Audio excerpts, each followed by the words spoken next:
Hey guys, welcome to another episode of the Mind Muscle Connection podcast. Today I have a very special guest, Jason Theobald. He is back on for the second time. Just in case you didn't listen to that episode, he is a nutritionist, trainer in the world of physique sports, and the founder of Scoobyprep. He worked closely with athletes at all levels, from those wanting to shed body fat for the beach, natural physique competitors, powerlifters, and IFBB pros. And he is also the owner of NuEthics. Jason, welcome back on, man. Thank you. Appreciate it. Nice to be back. Yeah. Our last episode did really well and it was very informative. We talked about like hormones for building muscle and stuff like that. I think that's really important stuff. And I wanted to kind of bring you on to chat about some complex cases. I think that's really interesting stuff. But before I dive into that, I think me and you chatted probably sometime in like May. Anything been going on your end of things? Any update on you? Yeah, lots happened. I started an HRT clinic. I may have mentioned it back on the podcast, but it's running and gunning and we're doing well. Record months every month. Everyone loves our nurse practitioner. So it's going really well. I moved, bought my the dream house that I've been wanting. So that was nice.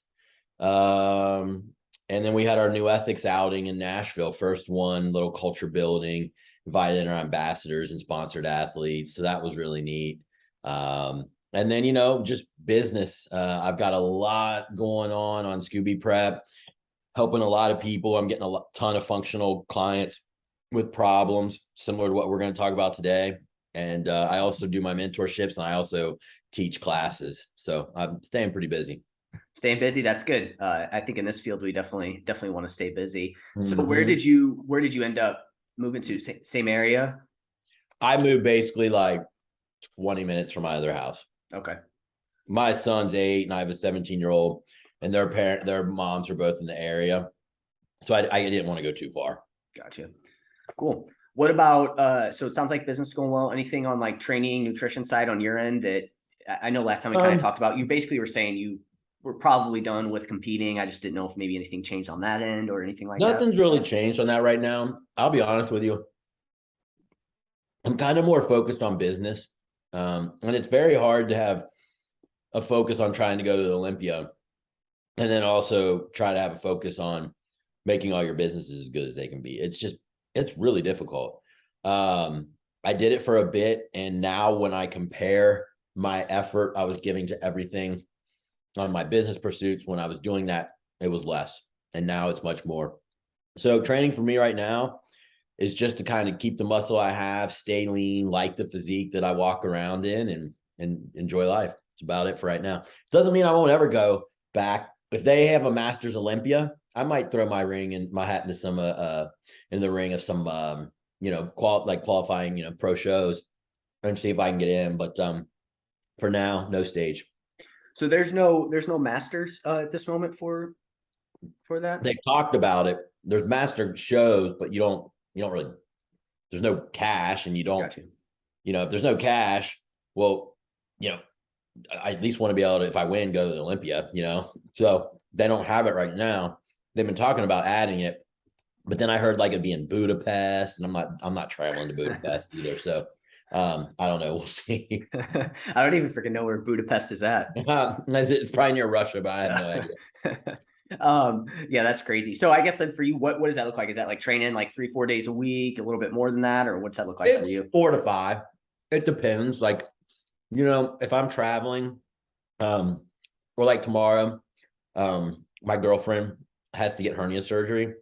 I'm going to be taking care of her, getting her to and from, getting her food, whatever. I probably won't be able to go to the gym, so I'll miss my 5th day, but maybe we'll make it up on Saturday. We don't have my kids this weekend. So, it just depends. It's a 4 or 5. Rarely is it 3. I still like to get in there 4 or 5. Yeah. Do you follow like any type of like structure routine with that? Or is it more like you just kind of, you've obviously been doing this for years, so you probably have a good idea. Here's the thing about me.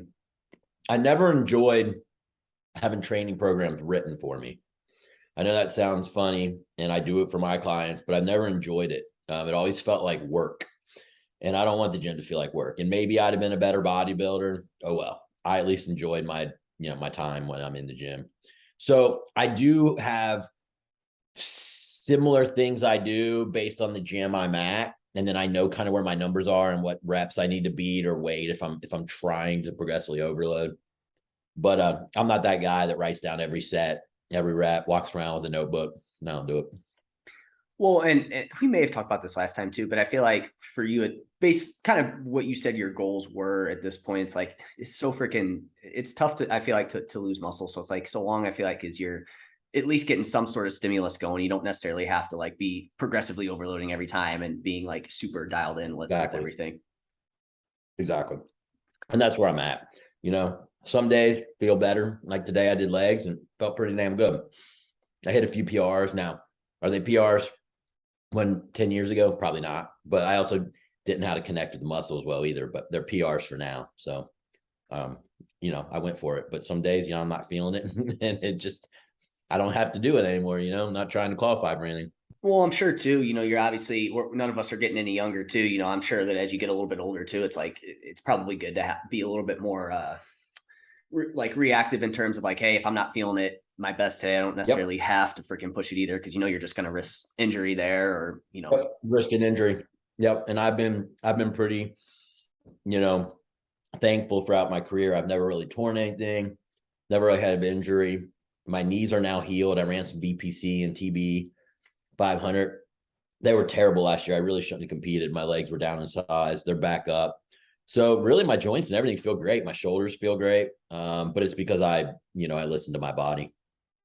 Yeah, I guess that's probably a big thing you did, listen to your body. And I'm assuming when you say that, you probably you never were somebody that was like, hey, even when you were serious about it, I'm assuming you never really like pushed through if you felt something was off or you felt bad, you kind of dialed it back a little bit. Was there anything else that you maybe attribute that to being able to stay injury free? Because I feel like that's such a big thing, man. If you can stay injury free, I mean, you're gonna set yourself apart. I feel like from a lot of people, if you can do that. I wish I could tell you that like I had some elaborate stretching program and that if you do this, you're not gonna get hurt. I warm up on the exercise. Yeah. So like my first 1 or 2 sets are light, a lot of mind muscle connection, making sure I'm just pulling with the muscle, kind of get that firing down, and then I go at it. So my first set might be like 6 on an exercise, but really the first 2 are just kind of like acclimation. Yeah. But I don't have some big stretching program. I think part of it's genetic, and I think part of it is just being smart. Like I found out long ago, flat bench didn't really do much for me. And, I once I heard of all the risks, I just never used it. I got my squat up to 500. I was happy with that, realized that I don't need to be doing that to build muscle. So I just kind of, I guess, was smart about that. Some people are just like, oh, I did 500, now I'm gonna do 550, now I'm gonna do 600. And then their body's like, yeah, I can't do that. I was never really like that. So like I said, for better or for worse, it did give me longevity, but maybe I could have been a better bodybuilder. I don't know. Yeah, I mean, that's true, right? Like you said, you could, on the flip side, it like, could I potentially have been better? Maybe, you never know. But I think to me, staying injury free is probably going to be your route you want to go. Cause you look at some of these guys too, like, Ronnie Coleman, right? He's somebody that's like, from what my understanding, he's just freaking beat up now. And it's like, is that worth it? Was that really worth it at the end of the day? Bad. It's sad watching Ronnie. I mean, I know he doesn't want sympathy from anyone. He did what he did, and he says he would do it again. He'd do it again, yeah. But I wouldn't want to be that life. Like he in that documentary on Netflix, it's really good if you haven't seen it. He eats oxycodone, like they're freaking candy, like 8 of them a day. Yikes. That's a lot. Yeah. And he hunched over, can barely walk. I mean, again, he was the GOAT, and he paid the price for it. I would rather be functional for the rest of my life. Yeah. And again, I feel like that's the choice that you have to make. Like he said there, he's like, I would still do it again. And I think when you take things to that level in any sport, whether it's bodybuilding or anything, there's always going to potentially be some long-term risks that you have to deal with. And 100%. Well, you mentioned too, like the genetic side of things. I wonder how big of a role that plays in it as well, just because, there's just certain guys in pro sports, whether it be bodybuilding or anything like that. There's just some guys that no matter what they might have all the talent in the world, but like they just freaking get hurt all the time and they never can live up to their potential. Prone. Yep. Some people are prone. Their ligaments aren't as strong as others. I mean, I've had friends that were good bodybuilders tear quads playing softball, tear their tricep playing softball, like mess up their arm, tear their bicep playing softball. And, you know, I I've never really had any of that issue. I played soccer till about 33 and I started twisting ankles and I said, oh, I'm too heavy. We're done with that. And, but I've just never really been that injury prone. And I think it comes down to ligament strength and, you know, just different things like that. I will also say that I've never been that strong of a bodybuilder. You know, my best bench press was probably 315 once. Best squat was 500. I think my best deadlift was 495, maybe 500. And that took me years to get to that. So I think guys who are strong than me and they have those strong muscles, but their ligaments and tendons haven't caught up yet, they're injuries. Yeah, sorry, you broke out just a little bit there, but I think we got the gist of it. And I think also, can you hear me now? Yeah, I can. Okay, cool. And I think also, like, on top of that, like you mentioned this too, like you were smart with your training. So I think it's like you have those people that are maybe a little bit more injury prone. They're not smart about how they go about things. So their injury risk goes through the roof. But then you have people like you that, you know, you might have a little bit of a lower injury risk and you're smart about it. So it's like that secret 100%. combination there. Cool.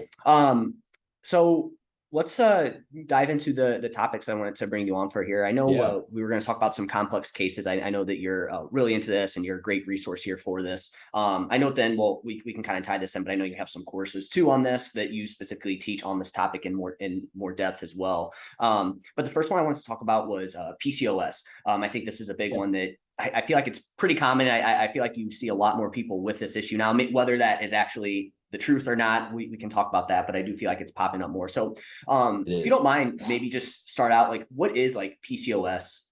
Like what is? Definitely.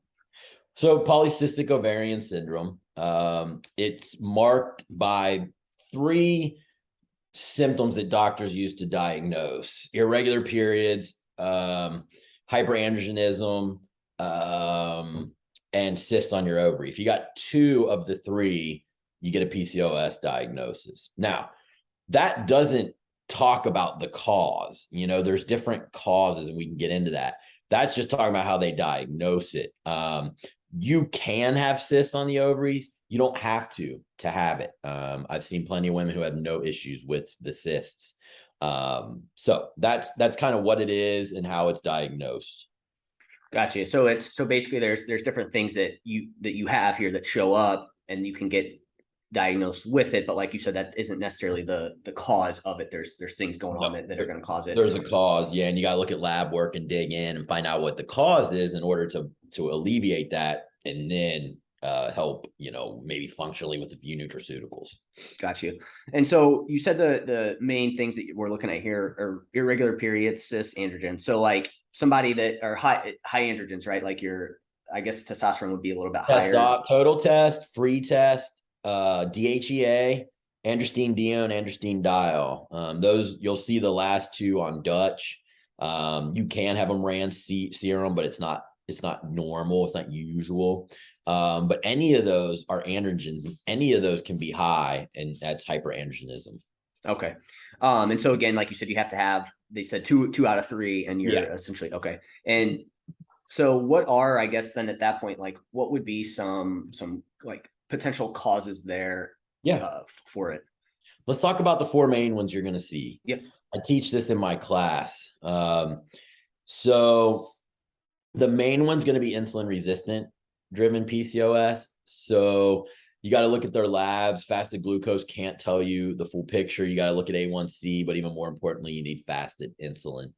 If that's in the teens or higher, they're insulin resistant, and that means they're cranking insulin, and insulin then causes the thecal cells of the ovaries to mass produce androgens. So in that case, it's obviously probably a diet situation. It could have a genetic component, but diet is really important there, right? We got to get the carbs down. We got to get resensitized, etc. The next one that I see a lot is cortisol or adrenal PCOS. So they will have high cortisol levels with hyperandrogenism. Okay. High cortisol for me is really anything over 20. But, if someone's at 17, 18, there's some stress. Like cortisol, really, we like around 10 to 15. So, if you've got 17, 18 and we're into the 20s and you've got hyperandrogenism, probably need to de-stress that client for sure and work on getting cortisol down while we support with nutraceuticals to also help the hyperandrogenism. The next one is inflammatory PCOS. So that there's inflammation inside the body. There's a lot of different inflammation markers that you can run. I don't know them all. The main one that I run is CRP.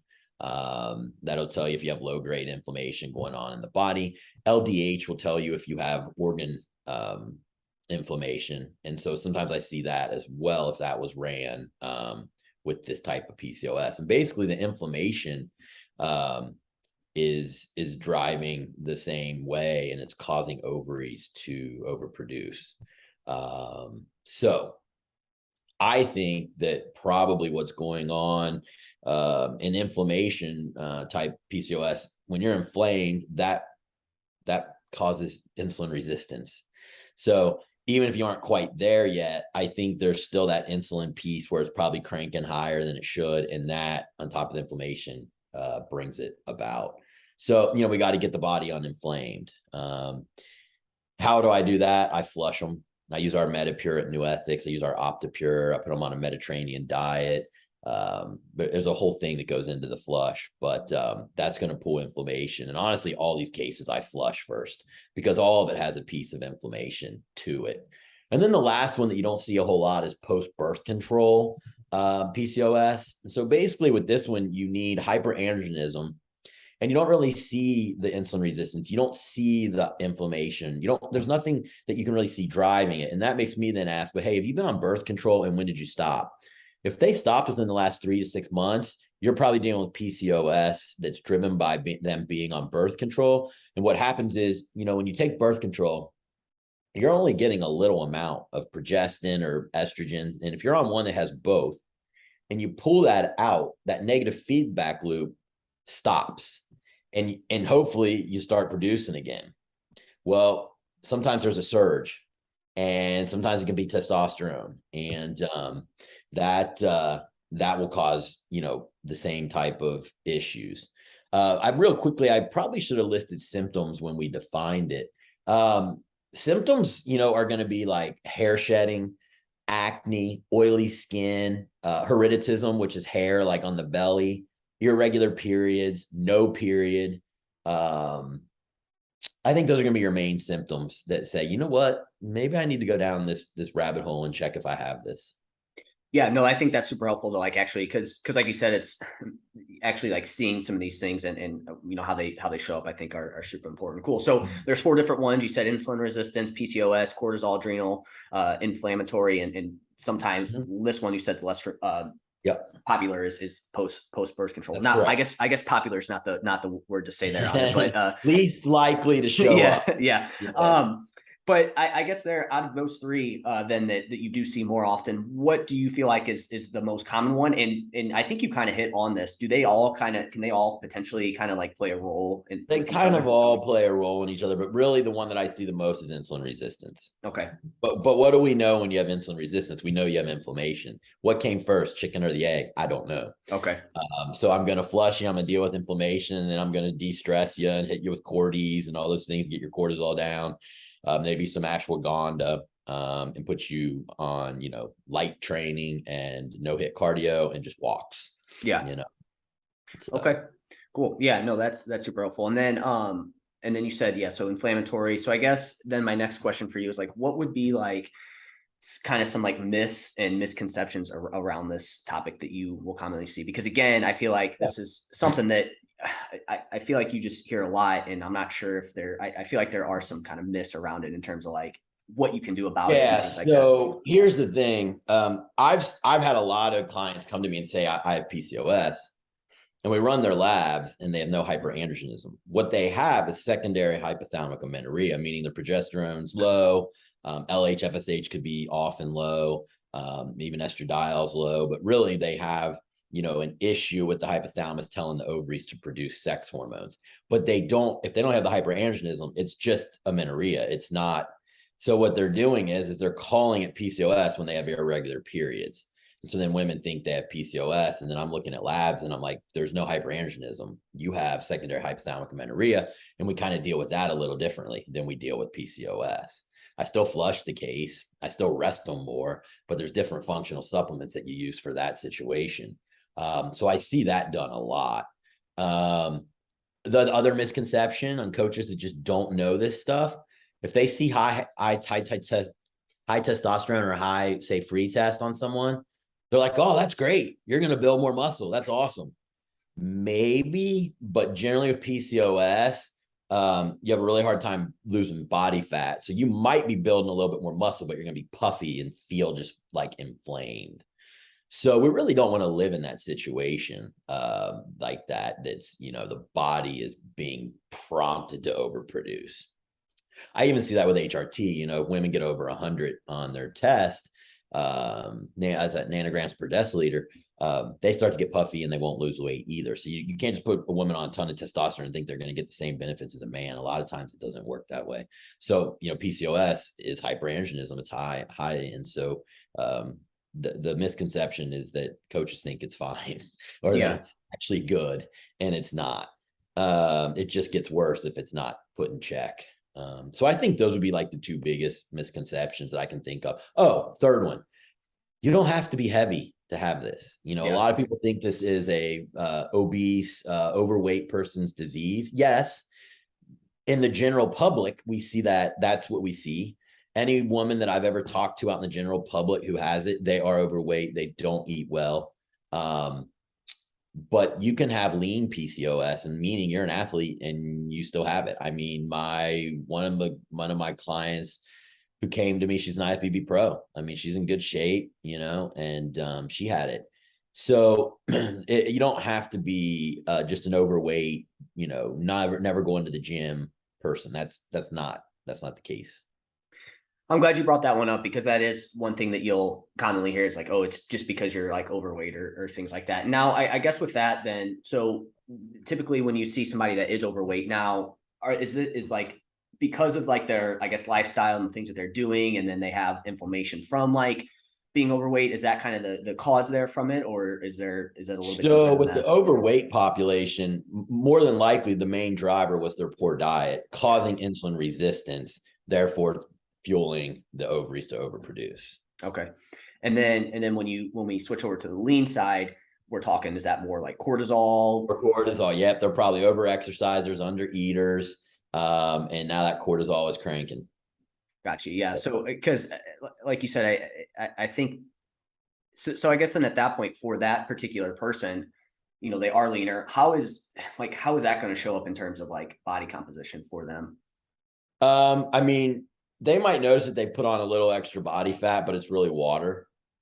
But overall, they still present as, very, very fit, very, but to them, they feel a little puffy. So they think they're adding body fat. Usually it's water. When I flush someone, most of my women are losing 4 to 6 pounds of water. That's a lot. Yeah. It will blur your physique. So, body fat composition can get worse the longer it goes, but a lot of times what they're seeing is inflammation and water. Okay. So in that like particular avatar for them, they're just going to hold on to a little bit more water than somebody. And then, they'll just hold on to more water than essentially. I mean, if they need PCOS, you're going to hold on to more water. It's just your general public, they're really not that body conscious. Right. I mean, you know what I mean? They can't really tell when something's different. I mean, a bodybuilder stays lean. They can tell when they're holding water. Like it's, there's just not as much fat there to disguise it. Yeah.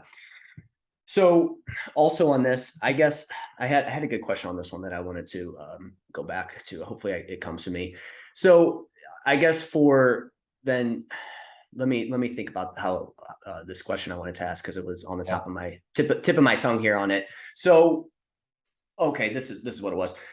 So again, people kind of get like diagnosed with this, right? And I feel like a lot of things I hear is people kind of think of it like, oh, this is what I have. I'm kind of stuck with it, right? So are there things like when you do have it, is it pretty much something that you can work on and try to improve, or what is that? Oh, yeah.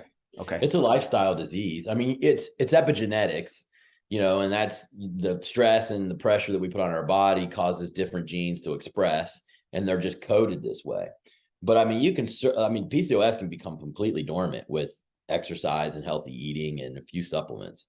So 100% you can fix it. It's just in the general public, they don't want to exercise and they don't want to eat right. So they want a pill. So the doctors give them metformin, helps a little bit. But again, until you get that inflammation down, that's going to be in every PCOS case, it's just, you're not going to get there. So yeah, I hope that answered the question. If not, no, it does. Cause like I said, I just feel like I see, people kind of talk about this and it's kind of like, oh, this is what I have. It's like, okay, but there's still things that you can do to improve it. So I guess then basically with every PCOS case, I flush them, I rest them, and I put them on a Mediterranean diet. And then when it gets to the functions, it depends on what's driving it. Is it cortisol driving it? Is it adrenals? Is it inflammation, post-birth control, something along those lines? And that's where I choose my functional supplements to help. But you got to rest, you got to flush, you got to feed right. You take the care of those first three, you're probably going to get it under control. I just use the nutraceuticals to get there faster. Got you. Yeah, and we'll dive into what those are and things like that. Yep. That's one of the questions I wanted to talk about. So I guess in what would be, you kind of hit on this too. What's kind of like the Western medicine, like, hey, you have this, okay, this is what we're going on. Yep. So they would like to put you on metformin. They'd like to put you on spironolactone, which is a strong blocker of androgens. And I'm not a big fan of it because, women need their androgens too. But that's what they generally give. You can also use semaglutide. I do like it in people who's insulin resistant, but it wouldn't be my first choice for, someone with PCOS. But it will reset insulin resistance really nicely. But really metformin and spironolactone are the main go-tos for the medical community. Yeah. And what was that last one you said? Semaglutide. Is that kind of what doctors are using now for like weight loss and things like that? Yeah, Ozempic, but yeah, you can use it either for weight loss or insulin resistance. Got you. What about birth control too? Is that something that they'll assign to people that have PCOS, or is that something that? Yeah, that's a good one too. It does happen. I do see them say, oh, well, we'll put you on birth control. We'll put you on metformin, spironolactone. Yeah. Birth control does get recommended, and it's usually a terrible decision to add that. On the one hand, birth control does lower your testosterone over time, but do you really want to be on that to the point where it starts to do that? Also, if it's progestin based, well, now you're not going to produce your own progesterone. That's going to be low. Same with if it's estradiol based. So yeah, it's not a way to go about it, not at all. Well, and then you kind of mentioned too, you have post birth control PCOS, so like you could take that, and then you could potentially run into that issue down the line as well, right? You stop it, and then it surges again, 100%, because you didn't deal with the lifestyle either. Yeah, because a lot of these times people are just taking their pills and they go about eating the same way and not exercising. That would cure a lot of issue. Yeah, and that, again, like you said, most people in the general public, they're not worried about that. But then you run into the people that have, like you said, the lean PCOS. And with them, it's like the thing that they don't want to do is what they need to do. And you kind of talk about how, resting them and things like that can be super helpful, I guess, to bring down that cortisol and inflammation too as well. So that's correct. And then metformin, that would be used like typically, I guess the thought there is like insulin resistance. Yep. Okay. Yep. That would help the insulin resistance. And I'm not saying at some point you might not need these, but you would be much better to go at this as a natural route, like I'm talking about, and lifestyle changes than just throwing drugs at it. And then again, if it's not coming down, insulin resistance, your insulin staying elevated, or your insulin resistance, your insulin sensitivity is just not returning. Sure. I'm not opposed to metformin at all. We use it all the time at my clinic. So. Awesome. And I think you kind of mentioned this too throughout, but I guess, people are hearing a little bit more about this and whatnot. So I guess how would this like show up in terms of like body composition and training performance. I know you kind of mentioned like fat loss would be a little bit tougher, but yeah, I'm just curious to hear that a little bit more. Well, with PCOS, like I said, most people are going to come to me fluffy. They're going to feel puffy, water retention. Over time, you might be gaining more body fat. And, a lot of times performance in the gym isn't good because, with the people that I get, this is driven by them training too much. And so they're tired. A lot of them are wired and tired and like phase 1 adrenal fatigue, which is when your cortisol's cranking, right? So, those are kind of the things that I kind of see with PCOS, and then other symptoms that I told you about as well. Does gut health kind of play a role in all this as well too with PCOS? It's a gut health plays a role in everything. So, if you have PCOS, I'm going to definitely deal with the gut. If you have SIBO, we're going to flush you, which will help it. And then we're going to hit you with killers and biofilm and all these different things and run a program to kill that SIBO. Sometimes I throw in the other nutraceuticals, and sometimes I wait. Sometimes I just get the flush, the rest, the gut, the nutrition right, get them on the SIBO protocol or whatever I need to fix in digestion, and then add in the products to help with the hormonal issues. Other times, if someone's pretty sophisticated, you can put it in. What you really don't want to do is be on like a SIBO protocol and then usually start like 3 different types of HRT, like progesterone, estradiol, and testosterone, and you've been low forever and you're battling SIBO. It's just too much. So yeah, gut definitely plays a role. And a lot of people who have PCOS, they're stressed. And when that stress makes hydrochloric dry up, and then food sits and food ferments, and the whole 9 yards. So yeah, that's one thing that I really try to work on with clients is the stress management side of things. I think that's super important. And so like you said there, again, that goes back to, if you are somebody that is on the leaner side and you are running into these issues, that's probably the place you want to really look at there, I feel like. So like for you, what are some, I guess, how do you, obviously training, we can maybe talk about that a little bit more, but like, what are some other kind of go-to methods for you in terms of like, just kind of, I guess, stress management, lowering stress, things like that? Yeah. First and foremost, I pull their training back. I get them to an RPE of maybe 7, pull the sets and reps down some. Training really shouldn't be more than 40 minutes right now. Definitely no failure techniques, no intensity techniques. We're stopping 3 reps shy of failure. And then, I like restorative yoga. Yep. So let's say you were training 5 days and come to me with these issues. I might cut you to 2.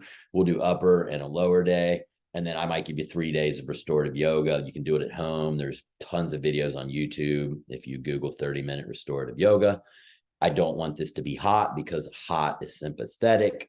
Restorative is deep breathing and parasympathetic. So that's going to help them chill out. Warm baths at night with box breathing or deep breathing with soothing music, reading, all those things can help someone chill out. Then, of course, I'll use some nutraceuticals like our Cortis at NuEthics and ashwagandha. Awesome. Yeah. And then how long do you typically like try to stick to these protocols? As long as they need, or is there a certain... Until I get good labs back. And then at that point, we can try to add a training day and maybe move your RPE to 8, and we'll go from there. But we're not going to jump right back into 5 days of training and intensity techniques and 2 hours of cardio and all these crazy things that they were doing.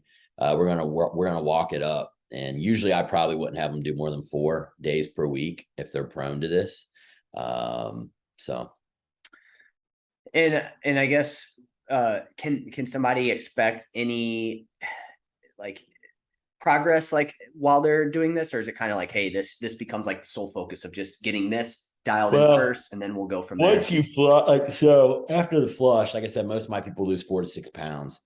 After that initial, no, we're not fat loss focused, right? Okay. And I'm feeding you up actually as we go.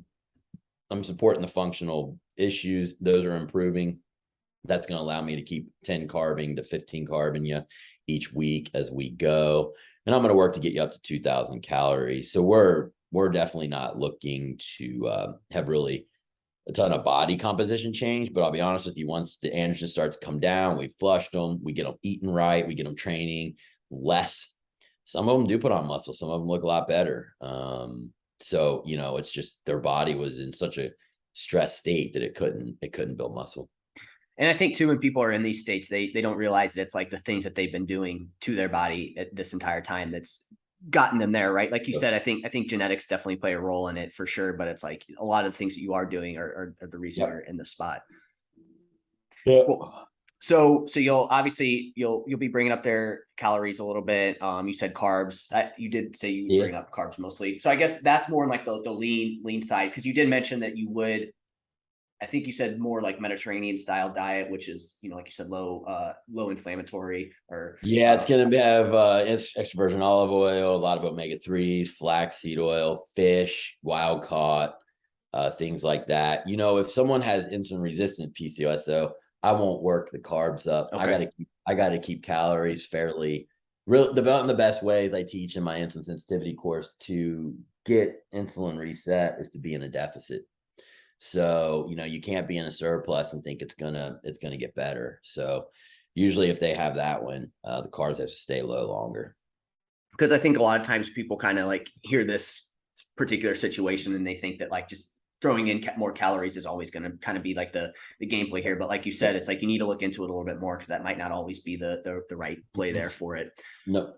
And obviously taking the person's labs and seeing where they're at with it is going to be super helpful there. But then on the other side, when we're talking somebody that is more gen pop, and again, they're showing that they're overweight, like with them, you are probably going to, and again, it's insulin resistant, you are probably going to try to lower their calories or carbohydrates in that 100%. Scenario. Got you. Cool. So I think I feel pretty good on like the training side of things. Again, mostly it's like you said, you know, for somebody that's more on the overweight side, like for them, we just got to get them probably moving a little bit, things like that. But then somebody that kind of shows up more in the lean PCOS, for them, you're going to dial back training, you know, just really kind of lower stress overall, and then lower inflammation through diet and just like lifestyle and things like that. Cool. So I guess as far as supplements go, I know you have kind of been hitting on some of these throughout. So like what's kind of the typical protocol there for that? Well, you know, I use our Metapure and our Optipure during the flush. That's going to crank phase 1, phase 2 detoxification and lower inflammation. And it works really well done with a Mediterranean type flush diet.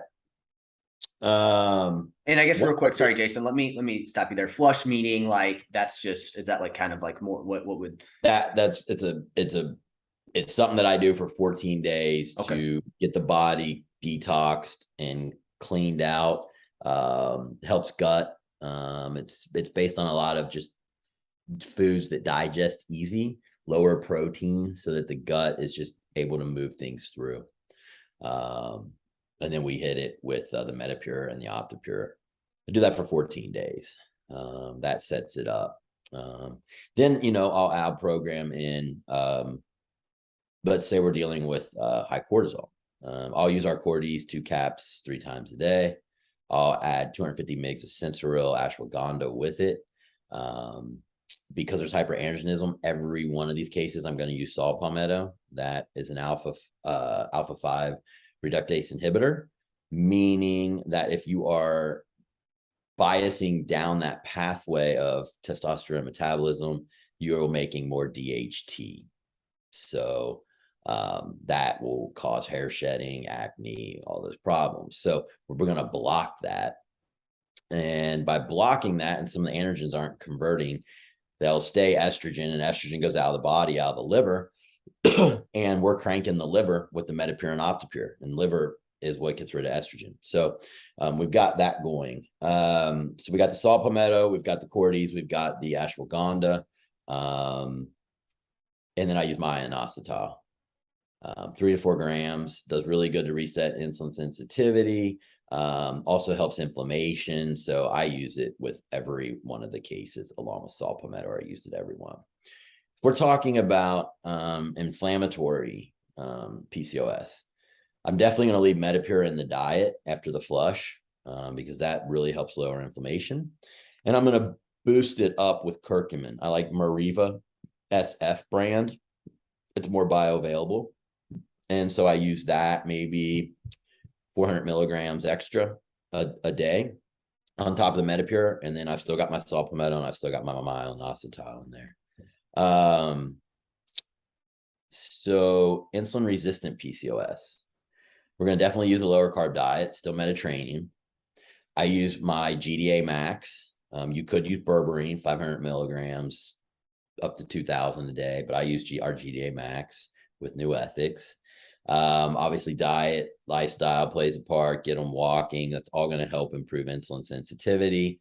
Myoinositol again is going to be used. Saw palmetto again is going to be used. Myoinositol will help reset sensitivity as well in conjunction with the GDA, in conjunction with lower carbs, in conjunction with a Mediterranean diet. Post-birth control, what I do there is the saw palmetto and myoinositol, because that's used with all of these cases. But birth control depletes B vitamins, magnesium, zinc. I put all those back in. Metapure has all those, so you can just leave them on Metapure 2 scoops, or you could buy each one of those individually in bottles and put those back. And then, of course, we do the same thing, flush, rest, Mediterranean diet, put in those vitamins back, saw palmetto and myoinositol. So, usually after about 10 weeks, everything's back in range. PCOS snaps back pretty easy. Now, Hashimoto's is another beast in all itself to get those TPO-ABs really down, but PCOS is pretty easy to control if you'll just freaking change your lifestyle and your diet. It really is. Yeah. And so I guess I do want to do some maybe take home points there for it overall, but I guess too on those supplements, you kind of mentioned a couple products there and it sounded like it had some, regular vitamins and minerals. I guess for somebody that again has this, are there any kind of everyday, more just regular, I guess, health, quote unquote, supplements that you would fish oil, anything like that? What are your thoughts on things like that? Or are they in the products that you were talking about? Fish oil is in the diet that I build, okay, because that's of a Mediterranean diet. Omega-3s are what it's, based on. So fish oils will be in there. It really comes down to what's wrong with them. If they have low progesterone and they're relatively estrogen dominant, well, I might have them on chasteberry and estracort as well. If they don't have that issue, we don't need to take that. But yeah, once the labs come back good, I usually remove the saw palmetto and the myoinositol. If someone had cortisol issues, I might leave a little cortis in, make sure they're staying, lower stress.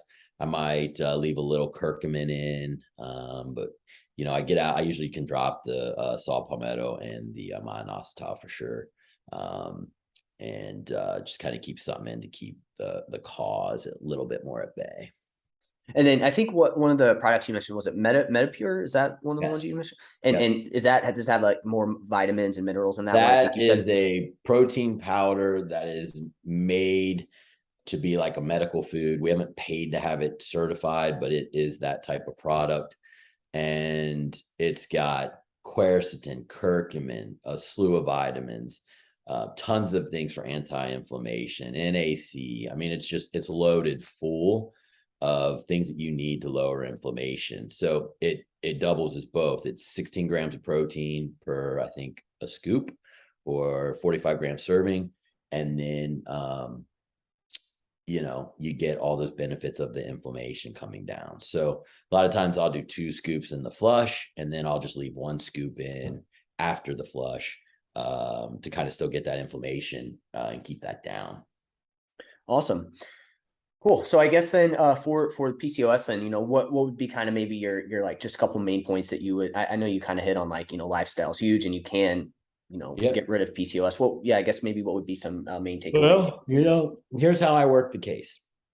Rest, flush, feed, functions. I teach that to all my mentees. This is how you're going to work problem cases. So, start with flushing the body, getting extra water in. You can use the products I gave you. Get on a Mediterranean diet, right? Get your rest. Look at your training. Are you training 5 days a week? Are you doing an hour of cardio? All that needs to be pulled back, cut in half. Stop training to failure. And then with the diet, flush and rest, that's gonna be a lot of what you need. And I like to set like a step goal with them. So that's, you can make a big dent with just those without adding the other supplements I talked about. It'll just speed it up. And another takeaway is that this is controlled by lifestyle, and it doesn't have to be a death sentence by any means. And, there's a really positive outcome that can be gotten here. And, I help people through this all the time. Yeah. And you, I guess one thing that we didn't really bring up too, and I'm sure that, this is just an overall health thing, but like how big of a role does like sleep play in all this too? It's major, because what do we know if you have poor sleep? If you have poor sleep, you have insulin resistance. Yep. So, if someone's not sleeping well, I've got to get them sleeping better. And that you'll see that a lot with people with high cortisol, the cortisol spiking and just staying high when it should be. And so, that's a stress situation. So by getting training down, by getting them walking, that's all going to help and benefit that. But I'll still use our Cortis at night around bed. We have a product called Relax. I'll do whatever I have to do to get them sleeping. Even some Benadryl for a while, just whatever I can do to get them at least getting 6 to 7 hours of sleep. Otherwise, healing's just not going to happen. And if you have insulin resistant PCOS, until you fix that sleep, you can throw diet and GDAs at it all you want. You're not going to get it fully under control. Yeah, I just, that's one thing I feel like in this industry, it's like we kind of talk about the importance of sleep, but it's just like, everybody just kind of brushes that off. And it's like, I mean, man, if that's off, you're going to make your body composition goals almost impossible. Yep. 100%. And plus I'm sure that obviously goes into the rest part as well too. The sleep as well. So one other thing too that came to my mind as we were talking about all this caffeine. Is that something too that you'll kind of have people back during off? the flush? So during the flush, I pull caffeine, I pull gluten, alcohol, dairy. I pull artificial sweeteners other than stevia and monk fruit. I have you drinking 2 gallons of water the first 2 days, then a gallon the rest of the days. I use peppermint, chamomile, and dandelion root tea. Peppermint helps the belly. Dandelion root helps diuresis, and chamomile helps you chill out at night. I really don't want any caffeine in there. I don't want any supplements taken. If you're on a prescription, fine. But if you're taking a bunch of supplements, I pull it out because we want the liver to rest and get cranking and not having to process all that stuff. So that's kind of some more things that happens in the flush. Yeah. And I feel like too, again, with the caffeine, that's kind of like one of those things too, that, could be affecting sleep, and then you're getting poor sleep, and then that's affecting insulin. I just feel like it could be a trickle down effect there in a vicious cycle with it all. So, that all makes sense. So I guess, if people kind of have questions on like you said, you can do this through just like kind of lifestyle, working on your training, stress management, things like that. But obviously, like you said, the supplement route is going to be something that's going to speed it up as well. Oh, is that something that you just kind of do consultations with on just the supplement side of things, or do you typically only like work with like clients? I generally work with someone with this. They have to come on as a functional nutrition client, because I have to control training, cardio, diet, flush, supplementation. If someone wanted to have a consult, I mean, I'd certainly do it for an hour. I charge $325. I've tried to give them the nuts and bolts of what I can in an hour. But really, they could buy my class. It's always available at $125 for my PCOS class. Just email me, jason@scoobyprep.com, and that's going to tell you how to fix it.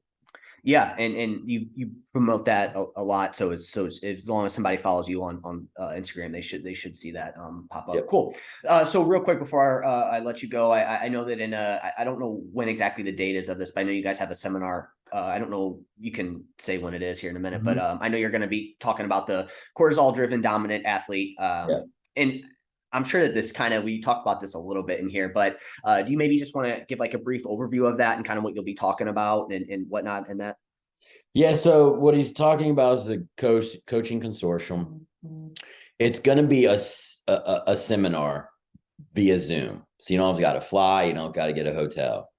We have Austin Stout, myself, Jeffrey Sue, Jeff Black, Sam Miller, and then our MP from my clinic is going to talk on HRT and different modalities in the menopausal woman. So it's bringing a lot of value. And then on Sunday, there will be a Q&A from 10 to 12. I don't remember the exact date. It's so far, it's January. So I don't, okay. I want to say January 14th and 15th, but just do not quote me. Any of those guys I listed will all be putting out info nonstop. But I can't remember quite the date off the top of my head. But yeah, I'm just going to be showing some labs. It's a case study. I'm going to show some labs of someone that's a high level athlete, but they're it's the second time I've had them in high cortisol. Their cortisol always goes high when they, get outside of what works for them. And so my job in that case, is to first fix it. So I go through in the presentation how I fix everything. The cortisol was causing PCOS. It was causing a lot of things. So I go through a full range of how it gets fixed.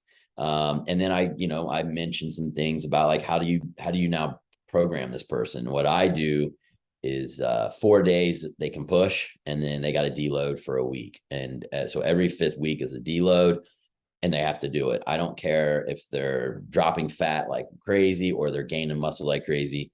I got to control cortisol. So I'll pull training way back, pull cardio back if we're doing any, and ask them to get more sleep. And I'll have them take Cordy's 2 caps 3 times a day, spread out. So basically it's a cortisol reset is what I'm doing. I also add more food. I'll add back 50 to 60 carbs to the diet. So no matter what, whether they're cutting for a show, they got to just build that in 4 and 1, 4 and 1, because in the cortisol driven athlete, once that cortisol drives high, now you can have PCOS, you have other things going on, and you're not going to lose fat when cortisol's high. At that point you're cranking adrenaline, and you're liberating fatty acids and glucose constantly into the bloodstream.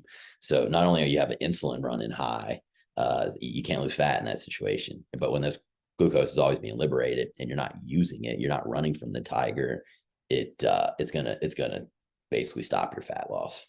Well, and muscle building too, right? I mean, that can't be great for that either. No, it's not. Yeah. That'd be when you're running in that situation, your nutrient partitioning is going to be terrible. So yeah, you're going to be pushing more to fat than you are muscle. And how does this?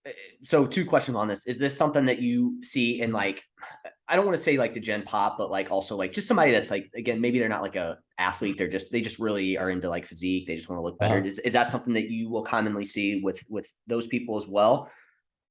You mean PCOS or just like high cortisol? Is that like something that you'll also see? I mean, not everyone suffers from it, but it does come up a lot. Some of the most successful athletes are type A, constant worriers, and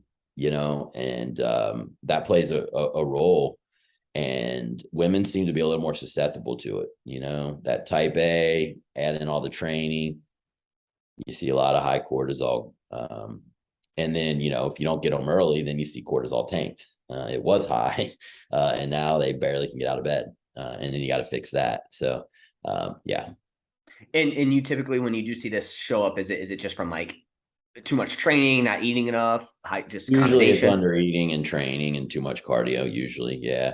The trainings could be 2.5 hours, 5 days a week, plus cardio, plus not eating enough. All that can be a cause. Yeah.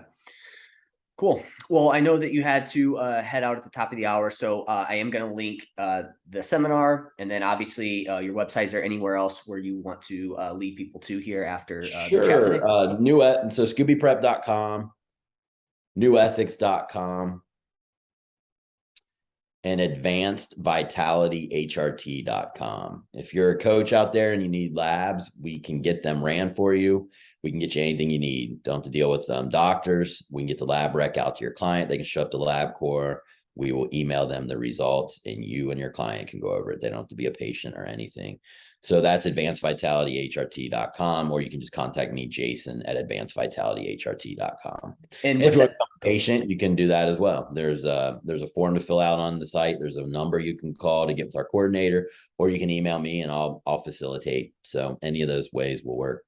Awesome. And with the labs, is it like do you have options of like which labs you can The get? one that I recommend people use, coaches, is we basically have the life extension comprehensive weight loss panel that everyone uses, but we added TPO-AB so that you can check for Hashis. Oh, cool. And that panel's 275 without the TPO-AB, and ours is 200. Awesome. Yeah. And so I guess that's something that you kind of like hand selected in terms of like what you feel like is going to be the most important for coaches and what they're looking for. Basically, the most important to really assess metabolic health, internal metabolic health. Awesome.